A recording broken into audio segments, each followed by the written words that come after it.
What's up, guys? Jonathan Rizzo here again with Marketing Ain't Easy, and today I'm going to talk to you about how I doubled a website's revenue. How I doubled a website's revenue in a year. I know everybody has a tough time with traction online, getting visitors to their website, getting just traffic in general. I have a list of things that I do to go in and make sure that everything is, if you do all these things in a row, you're going to have more traffic. You're going to double your sales in about a year. You should be doing double. You can do it faster than that.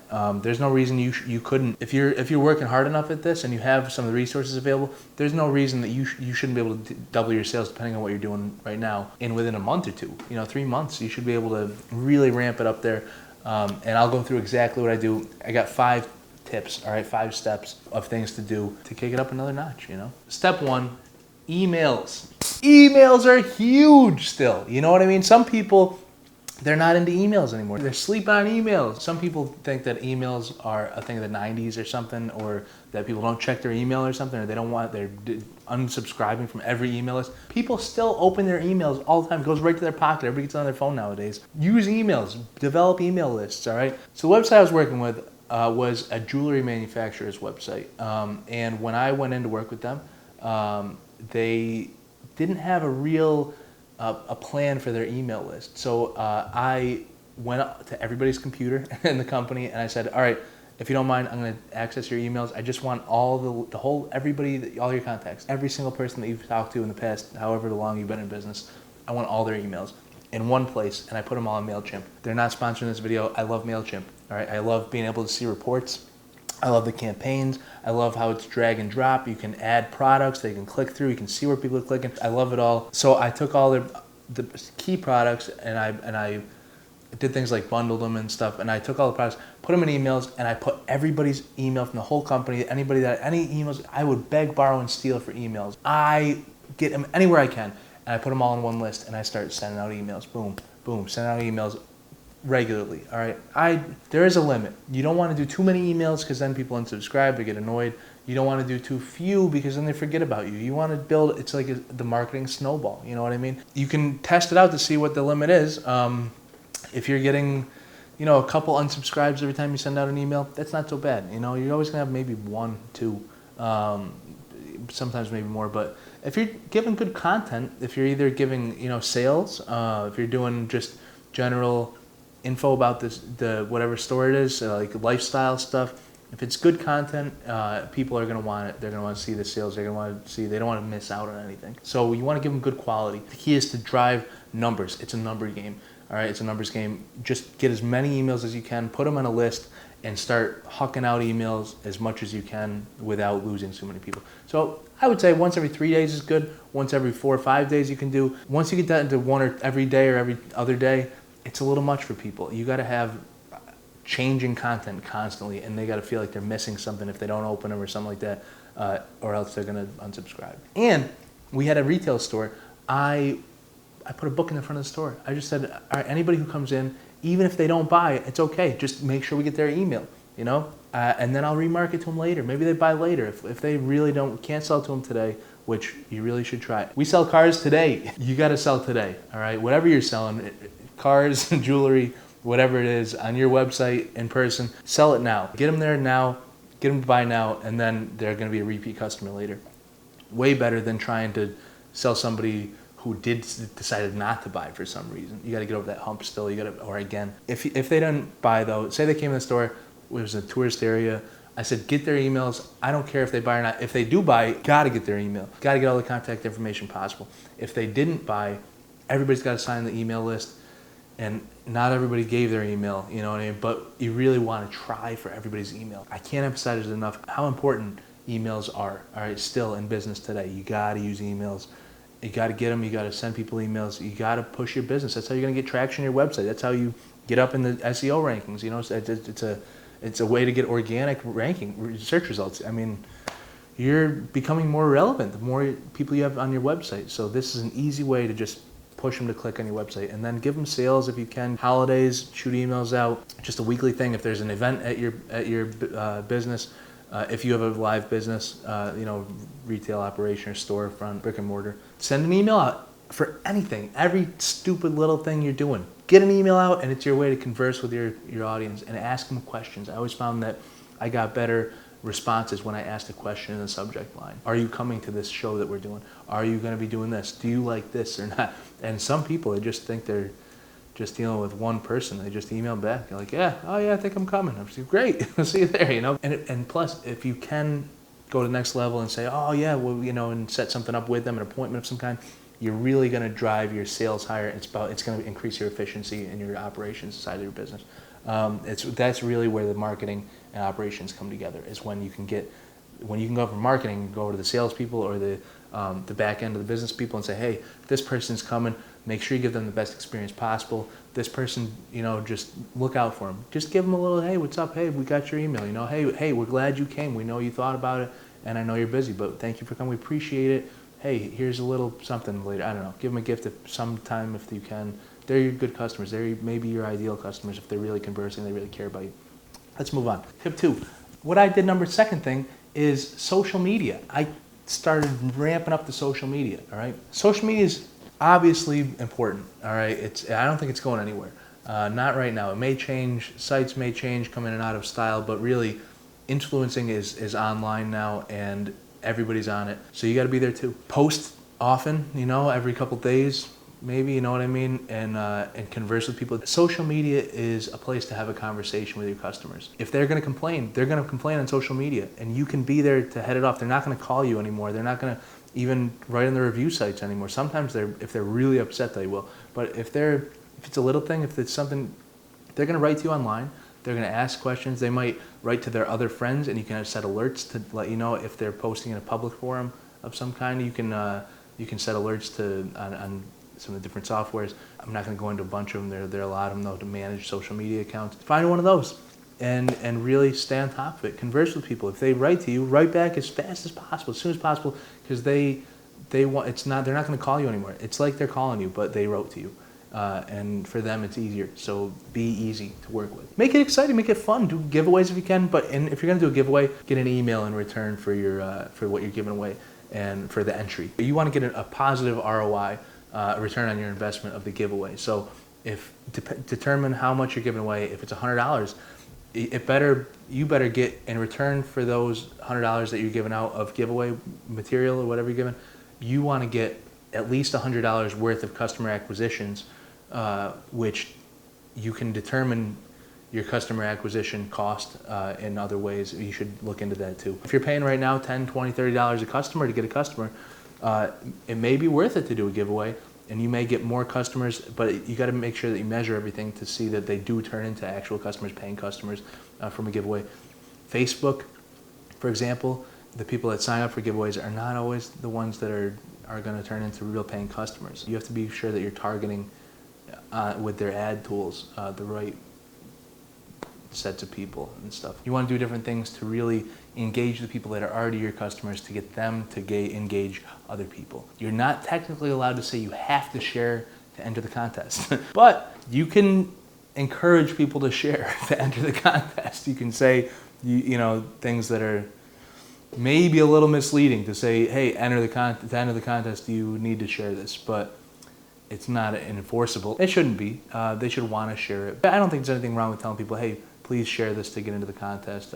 We're trying to grow the business, and it's going to be beneficial to them. The more your business grows, the more products they get to see and things that's good for business. I don't know. It's going to be good for everybody. The next thing I do to double website traffic and obviously revenue is adding website photos and videos. When I jumped into this position as marketing director, I got into the website in the back end, and I started ramping it up. I started doing things like just trying to do the best product photos I could. I tried to add lifestyle photos. There were some up there, but the more that you add, the more relevant you're going to be in search engine optimization world. You're going to be higher organic rankings are going to come out of it. You're going to be more engaging to people who are coming back to your site. They're going to want to look around more because they're going to see it's different every time they come back, hopefully, or often, at least monthly. If you can change like the major, your big photos. If it's some type of a sales e-commerce site, you want to change the lifestyle photos and have some cool shots of to show your brand. Branding shots are great, and then your product shots should look nice also. If you can add a lifestyle photo with all of your white background product shots, you're going to give a better feel for each of those products and really, again, engage with the customer.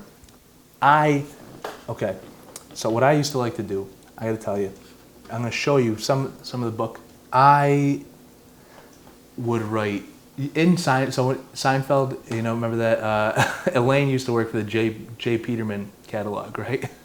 And I got the idea. I said, I looked up the actual catalog, and they have some amazing product descriptions. I said, I'm gonna write some really cool product descriptions, all right? I'm gonna read you one of my product descriptions, because I thought, man, if I can engage these people, these women who are buying this jewelry, if I can really engage them on a mental level, I think they're going to want to buy more, and they're going to want to have fun buying and really going through all the products and imagining stuff. All right, you ready? An accordion plays above as they pass under the scalloped arches of the bridge near the Notre Dame. Not far from the famous jazz clubs with the grass floors and aromatic crepe stands dripping with Nutella, but miles away from their worries. They drift softly along the Seine, through the heart of Paris, while being completely consumed by their heart's desire for each other.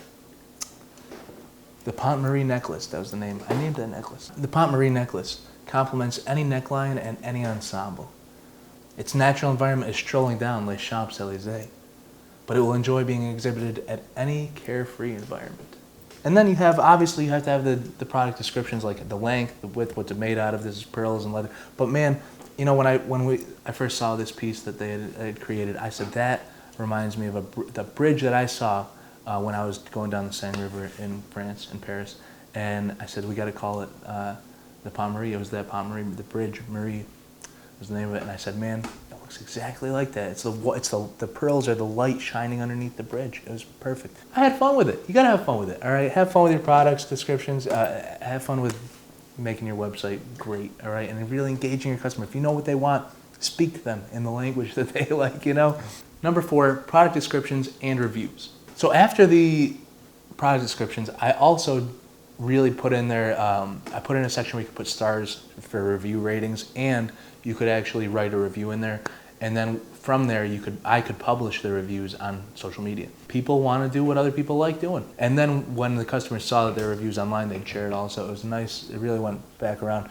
And they saw that we cared about their positive reviews. So it meant a lot to me that they took the time when I asked them, hey, if you like this product, we shipped it on time, we shipped it nicely in a good quality. I also made sure that our packaging all was uniform and good quality, and looked, when you open it up, you knew you got a beautiful piece, and it was coming in the mail for you. So I tried to personalize them sometimes. If I knew the customer and I knew that we'd spoken on the phone before, I'd write them a little note in there and make it nice for them, Just a little, if you can wow somebody, wow them, all right? The wow factor. People want to be wowed, all right? Wooed and wowed, wow them. And they will be wooed if you wow them.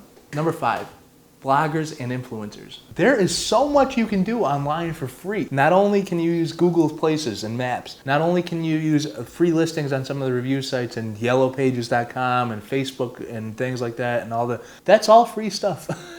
All you need is an email, really. I took a lot of time and I sent products to bloggers and reviewers, because I know that if they had a good quality blog, especially around the holidays, gift guide ideas, I would send all these people 6 months in advance, or 4 months in advance or so. I would be on the horn with them, calling them up if I could, emailing them, and I would be happy to send them. If it was a higher ticket item, I would ask them to send it back, but usually I'd send them something simple that's fit their profile of their audience as best as I could gather. And I wouldn't ask for it back. I'd just give them the product and say, hey, please do your best with this. And it was kind of like that was the payment. It was cheaper for us. It was they enjoyed it, hopefully. And then you can share audiences. You know what I mean? They'd ideally publish some kind of a blog post or piece of journalism, editorial in the magazine, what have you.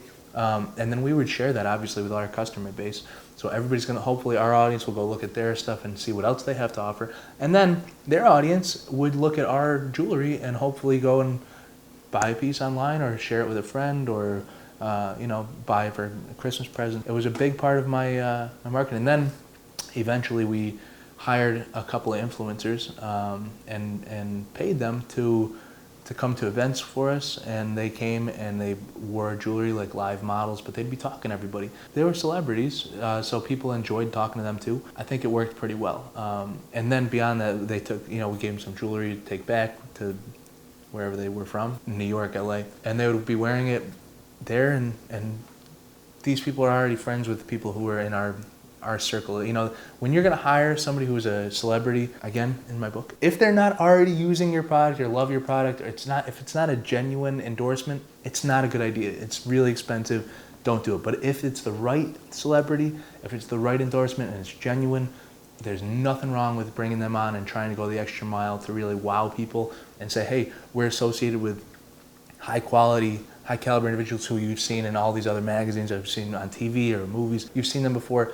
They're wearing our stuff too, and it's a real relationship, and you want to share that with people. Nothing wrong with that. These are the 5 things that I would suggest to start with. If you're doing those all and you can work your way up, maybe you got to find emails. If you can get to, I don't know what you're at now. If you're at a couple hundred emails, try and set a goal of 10,000 emails. 5,000 emails. If you're not doing much on social media, set a goal to post twice a week to start, if you're not doing anything, or if you're doing a little bit. Really grow your numbers on social media and have a flow. You want to deal with touch points. So first touch point, you want to say, hey, this person, where are they going to see my product first? All right. If it's on one website, you want to guide them to another website back, or if you want to guide them into your store. Have an idea of how you want these things to work together, and that will help define your path as well. You want to create a flow. Some people call it a sales funnel. All right.